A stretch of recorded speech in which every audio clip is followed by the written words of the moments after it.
ध्येय टीवी के daily MCQ कार्यक्रम में आप सबका स्वागत है। इस कार्यक्रम में हम आईएएस, पीसीएस और अन्य प्रतियोगी परीक्षाओं के बहुविकल्पीय प्रश्नों पर चर्चा करते हैं। तो आइए शुरू करते हैं। आज का पहला सवाल, भारतीय क्रिकेट बोर्ड यानी बीसीसीआई का आचरण अधिकारी और लोकपाल यानी कि एथिक्स ऑफिसर और ओम्बुड्समैन किसे नियुक्त किया गया है? आपके ऑप्शंस हैं ए विनायक पाई, बी विनीत सरन, सी नरिंदर बत्रा या डी इनमें से कोई नहीं।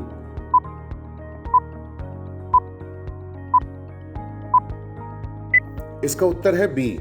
व्याख्या देखते हैं। विनीत सरन को भारतीय क्रिकेट बोर्ड का आचरण अधिकारी और लोकपाल नियुक्त किया गया है। बीसीसीआई के ये दोनों पद पिछले 1 वर्ष से खाली थे। विनीत सरन ने न्यायमूर्ति सेवानिवृत्त डीके जैन का स्थान लिया है। जैन का कार्यकाल जून 2021 में समाप्त हो गया था। आपको बता दें कि विनीत सरन ओडिशा उच्च न्यायालय के पूर्व मुख्य न्यायाधीश रह चुके हैं और इसके अलावा उन्होंने कर्नाटक और इलाहाबाद उच्च न्यायालयों में न्यायाधीश के रूप में महत्वपूर्ण योगदान दिया है। उनके न्यायिक अनुभवों को देखते हुए उन्हें बीसीसीआई का आचरण अधिकारी और लोकपाल के पद पर नियुक्त किया गया है। अब बात करते हैं दूसरे सवाल की। हाल ही में किस देश की संसद में रिस्पेक्ट फॉर मैरिज एक्ट पारित हुआ है? आपके ऑप्शंस हैं A Germany, B Australia, C America या फिर डी कनाडा।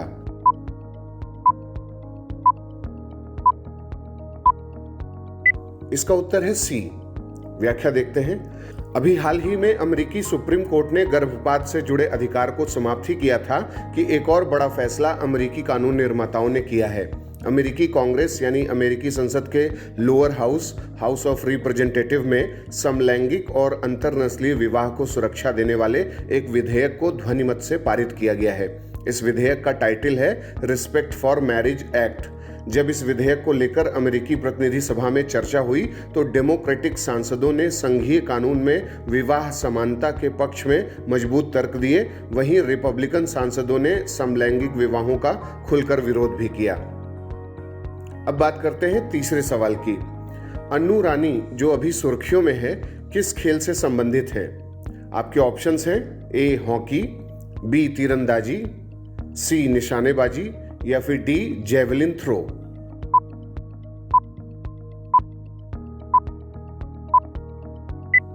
इसका उत्तर है डी। व्याख्या देखते हैं। अन्नू रानी जेवलिन थ्रो स्पर्धा के फाइनल में लगातार दूसरी बार जगह बनाने वाली पहली भारतीय बनी है। विश्व एथलेटिक्स चैंपियनशिप के फाइनल में भारतीय खिलाड़ी अन्नू रानी ने अपनी जगह पक्की कर ली है। 59.60 मीटर तक भाला फेंकते हुए अन्नू ने फाइनल में स्थान पक्का किया है। अमेरिका के ओरेगॉन में हो रहे इस चैंपियनशिप में फाइनल में पहुंचने वाले एथलीट्स में पहले स्थान पर जापान की हरुका हैं, जिन्होंने इस सीजन में अपना बेस्ट प्रदर्शन देते हुए 64.32 मीटर भाला फेंका है। वहीं अन्नू का व्यक्तिगत सर्वश्रेष्ठ प्रदर्शन 63.82 मीटर है।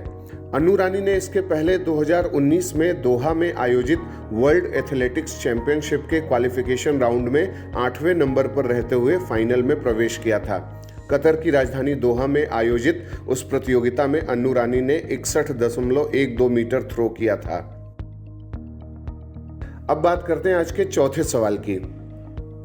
अंतर्राष्ट्रीय हॉकी महासंघ जो सुर्खियों में है का मुख्यालय कहां स्थित है? आपके ऑप्शंस हैं ए स्विट्जरलैंड, बी नई दिल्ली, सी टोक्यो या फिर डी टोरंटो।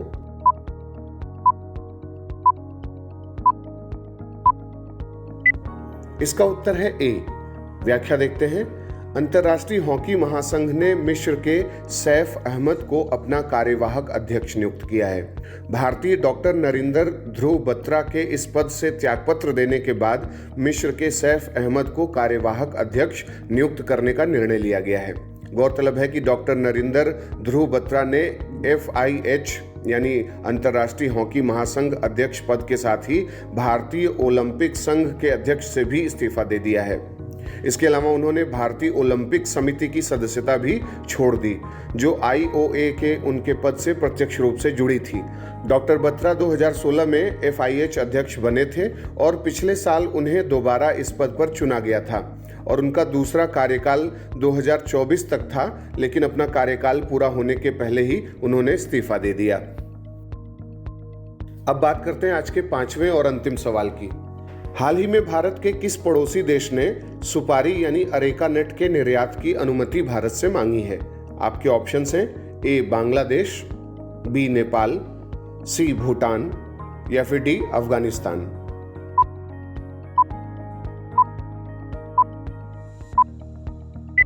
इसका उत्तर है सी। व्याख्या देखते हैं। हाल ही में भारत के कृषि मंत्री और भूटान के गृह मामलों के मंत्री की बैठक नई दिल्ली में हुई है, जिसमें भारत द्वारा कृषि क्षेत्र में भूटान को हर संभव मदद देने का आश्वासन दिया गया है। भारत भूटान से भिन्न भिन्न कृषि उत्पादों यानी एग्रीकल्चरल जो प्रोडक्ट्स हैं उनके लिए भारतीय बाजार खोलने पर भी काम कर रहा है। भूटान के अनुरोध पर उसे भारत में अदरक निर्यात और एक और वर्ष के लिए आलू निर्यात की अनुमति भी प्रदान की गई है। बैठक में भूटान के मंत्री ने भूटान को चीनी की आपूर्ति सहित विभिन्न मामलों में सहयोग करने के लिए भारत को धन्यवाद दिया और अनुरोध किया कि भारत को सुपारी निर्यात के संबंध में भूटान के अनुरोध पर जल्द से जल्द विचार किया जाए और फल सब्जियों के संबंध में व्यापार एक दूसरे के लिए वर्तमान रूप में ही जारी रखा जाए। और इसके साथ ही भूटान ने भारत के साथ मजबूत द्विपक्षीय संबंधों को आगे बढ़ाने का आह्वान भी किया है। तो ये था आज का हमारा डेली एमसीक्यू कार्यक्रम।